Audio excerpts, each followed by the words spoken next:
brothers usually come with a small, a medium and a large spool cap.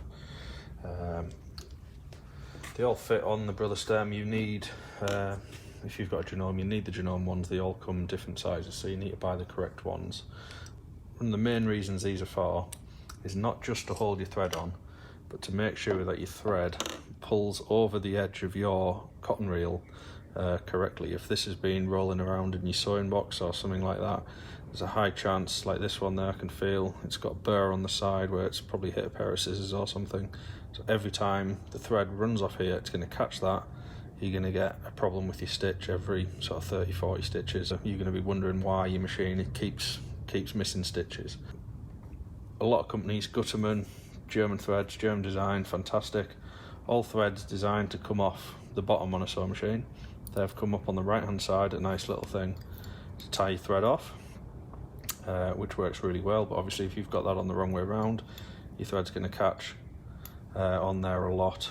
So ideally you put it on the right way, coming from the bottom. You have a wide spool cap on that one to draw your thread off, and it's going to draw your thread past any imperfections on the side of here.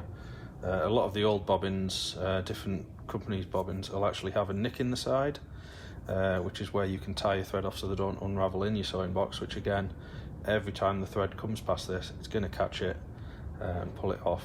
I do apologise, we are getting a bit sewing machine geeky here, but it is a very important fact, and we often see it with machines that come in for a service, that all it is just they don't have a spool cap on, and it's causing problems with the stitches. Now the other problem we have is we now get a lot of threads like this where they don't actually have spool caps, which means they're wound differently. They're actually designed for industrial machines to come off a stand like this. These aren't actually generally sewing machine threads. These are actually overlocking threads.